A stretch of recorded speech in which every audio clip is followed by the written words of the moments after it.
Cancer, hi! Welcome to Mr. Queen PH at ito ang inyong energy update for May 1 to 15, 2024. This is a general reading. Just take what resonates. Watch your Sun, Moon, Rising, Venus for other messages. And thank you sa lahat ng mga sumusuporta dito sa ating channel. Just a reminder, gamitin nyo lamang ang reading na to bilang gabay, pa-follow, like na rin ng ating Facebook at TikTok. Lahat po yan, Mr. Queen PH. Like, share, subscribe, turn on post notifications para lagi kayong updated sa ating mga readings. And if you're interested in private readings, meron tayong promo ngayon, 3rd anniversary promo, 25% discount sa lahat ng private reading services from May 2 to 15, 2024. So kung gusto niyo mag-book, meron tayong link sa description at sa pinned comment. Paki-check nyo na lang. Okay, let's see. Cancer. May 1 to 15. What's up? Energy update.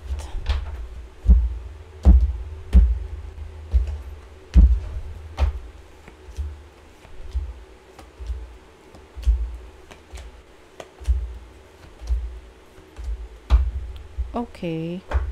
So, your overall energy is the High Priestess. Medyo tahimik lang kayo ngayon, no? Nananahimik.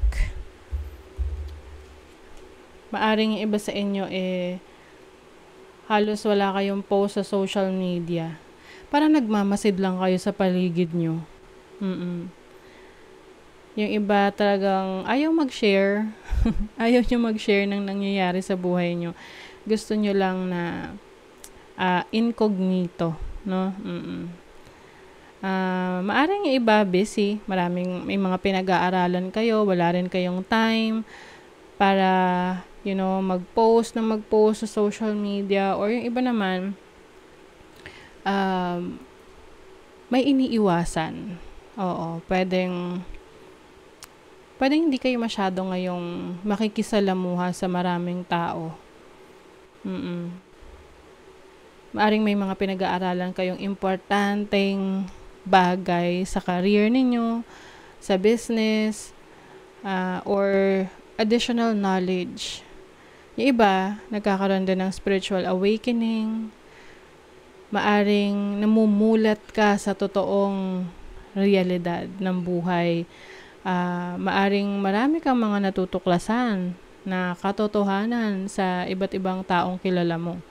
Kaya you are choosing to keep quiet. So, your challenge is the Magician. Magician energy to ng Gemini and Virgo, ruled by Mercury, and Mercury is the planet of communication. So, challenge rin sa inyo ngayon yung communication, talking to others, pwedeng, alam mo yung parang nag-iingat ka sa mga gusto mong sabihin, sa mga sasabihin mo. Parang you don't want anyone to take anything against you dahil sa sinabi mo.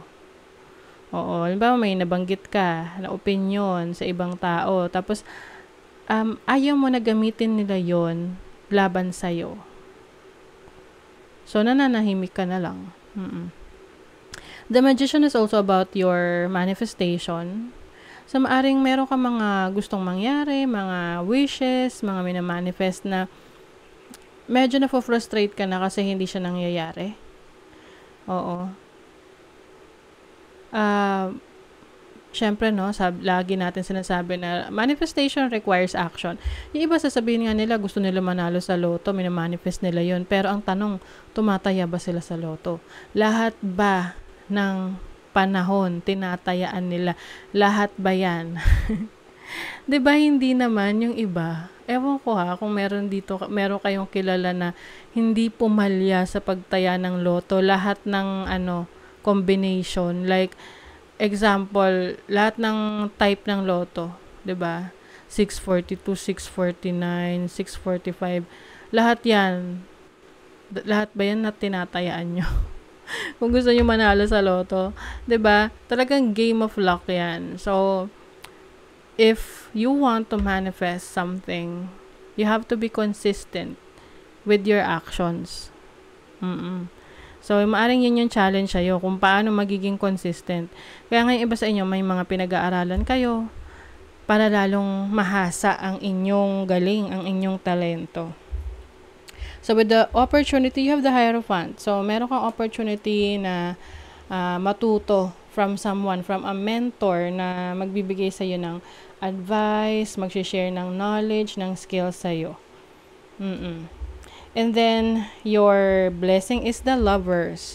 This is commitment. So, maaring meron kang papasukin na commitment. This can be a new contract, a new job, a new career, or even a new relationship.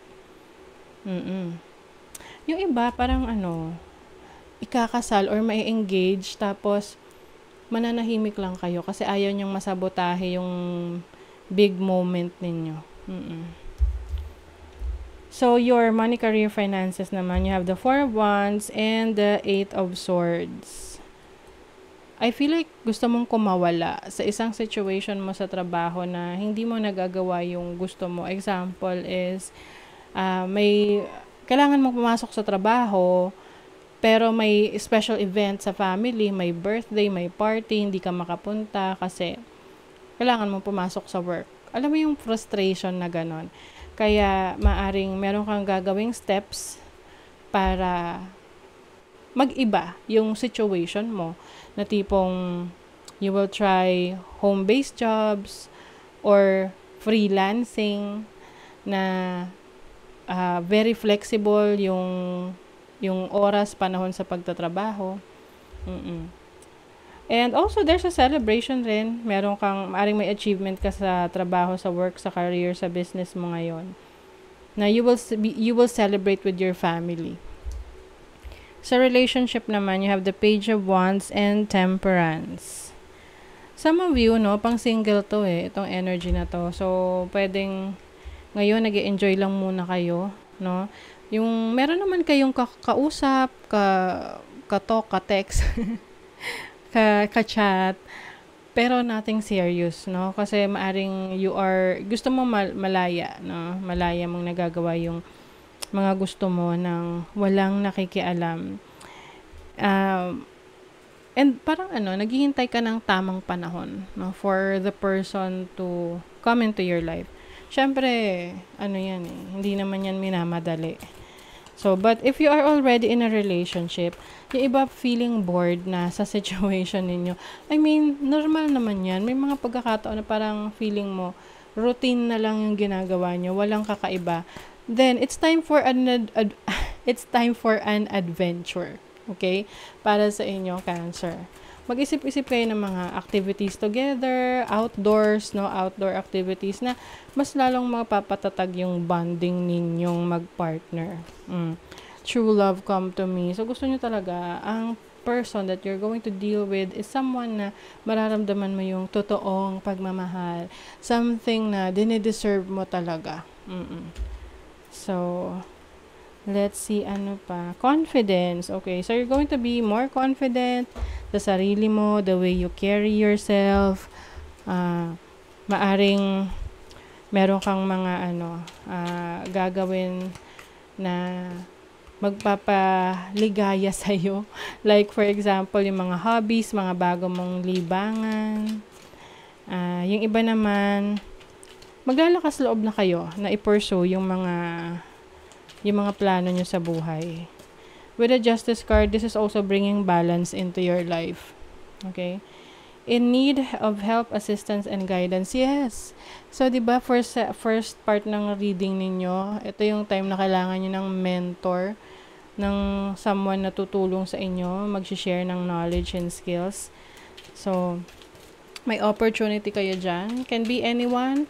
Pwede namang hindi mo siya personal na kilala. Pwedeng nababasa mo yung libro niya. Nababasa mo yung mga gawa niya, Or napapanood mo siya sa YouTube or sa TikTok, mga life coach, advisors, ganyan. Indecisiveness, allowing life to ramble aimlessly. O, diba? Ito yung sa plano na minsan isip lang tayo ng isip, ito yung gusto kong i-manifest, ito yung gusto kong gawin, ito yung gusto kong mangyari, pero you're not taking action. So, walang direction na pupuntahan yon. Kasi walang action. Uy, but meron kayong new creative ideas, new ventures, and a fresh start. May magsisimula. It can be a new creative career or opportunities na mag-open sa inyo. Bagong trabaho, business career, or a project na i-fulfill ninyo. Okay? So, that is your reading, Cancer. Thank you so much. Bye!